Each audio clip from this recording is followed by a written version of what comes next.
आप बीजेपी की हैदराबाद से कंटेस्टेंट हैं और आपके खिलाफ बहुत ही फेमस और कभी ना हारने वाले असदुद्दीन ओवैसी साहब है। सबसे पहले तो पूछूंगी, पिछले महीने जब आपका नाम अनाउंस हुआ और वो भी ओवैसी साहब के खिलाफ, तो आपने क्या सोचा और क्या रणनीति बनाई? क्योंकि पिछले 4 दशकों से ओवैसी साहब और उनका परिवार कभी इस सीट से हारे नहीं हैं। आप ऐसा क्या करेंगी कि बीजेपी के लिए ये सीट जीत पाएं?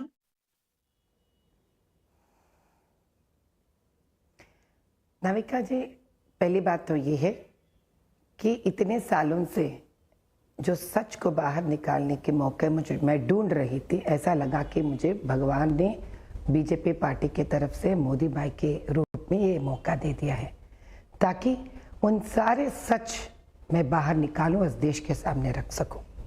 और दूसरी बात, वो जीतते आए हैं। मुख्तार अंसारी जी तो भी जीतते आए ना, तो बताइए क्या फर्क रहेगा दोनों में?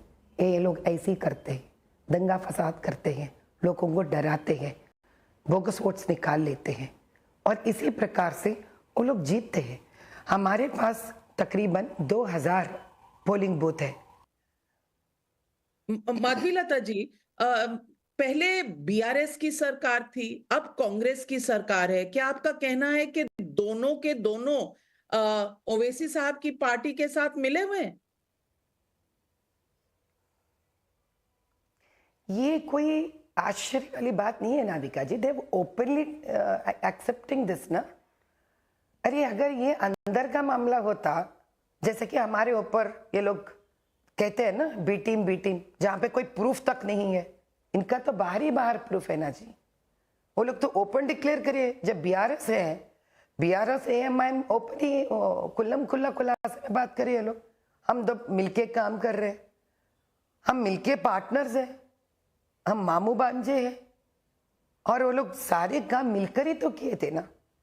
और वो कांग्रेस? तो कंप्लीटली ओपन डिक्लेयर हो गया। वो तो ये कौन सी बड़ी बात है? और अभी कांग्रेस से तो वो और भी ओपन है। बताइए तो सही, आज तक उम्मीदवार हमारे कॉन्स्टिट्यूंसी में क्यों डिक्लेयर नहीं हुआ? क्योंकि वो ये सोच रहे कि किस प्रकार से कांग्रेस एएमआईएम का वोट्स बढ़ा है, किस प्रकार से इधर डम्मी कैंडिडेट को भी ठहरा है, या हिंदू वोट्स का किस प्रकार से वो लोग तोड़े। आपने कहा कि अब मैं आ गई हूं तो ओवैसी साहब को दिक्कत हो जाएगी। क्या दिक्कत हो जाएगी ओवैसी साहब को? वो तो कह रहे हैं उनकी लाइफ को थ्रेट है।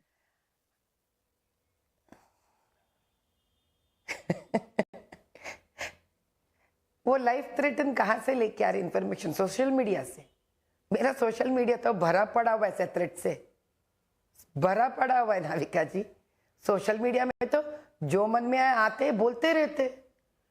अरे मेरे सोशल मीडिया में तो उनके तैनात के लोग होंगे जो मेरा हॉस्पिटल तक धमकी देते हैं, धमकी देते हैं कि इनके हॉस्पिटल पे ये करेंगे वो करेंगे, मत जाना इनके हॉस्पिटल को, ये लेडी ऐसी है वैसी है, देख लेंगे इनका, आके तो देखो हमारे इलाकों में।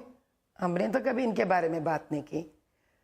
जो साहबजादे जी, जो असाउद्दीन जी मुख्तार अंसारी से दोस्ती कर सकते हैं, आईएसआईएस से दोस्ती कर सकते हैं, जिनके ऊपर वक्फ बोर्ड के सच्चाई बाहर निकालते हैं, सियासत के न्यूज़ और पेपर के जर्नलिस्ट पे खुल्लम खुल्ला वो लोग मार सकते हैं, पीट सकते हैं। अब बताइए साहब, उसके ऊपर कोई क्या कर सकता है? सोशल मीडिया के बेसिस पे बोल रहे हो ना, धमकी वाली बात। ये तो मेरे उम्मीद से तो बहुत नीचे गिर गया असदुद्दीन जी। मैं सोचिए तो काफी दिलेर इंसान है, काफी गट इंसान है। एक स्त्री होकर मैंने आज तक कभी सोशल मीडिया के धमकियों के बारे में बात नहीं किया है। सोशल मीडिया का क्या है जी? तब तो उनसे भी कहीं दुगना मुझे आ रहे हैं। माधवीलता जी, आपको फायर ब्रांड लीडर कोई कहा मतलब जाता वाली है। बात नहीं है।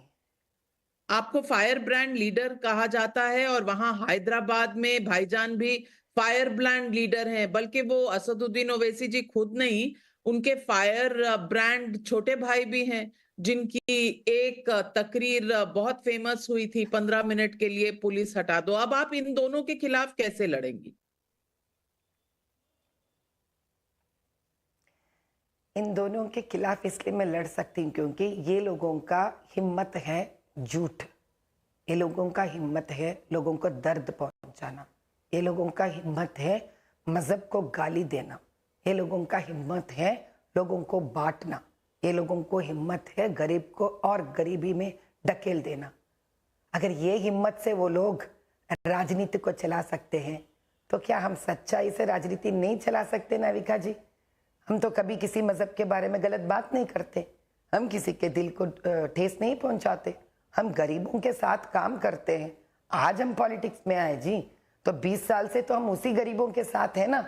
माधवीलता जी, पूछना चाहूंगी आपसे, आप पॉलिटिक्स में आई हैं, आप महिला हैं, आप आरएसएस में रह चुकी हैं।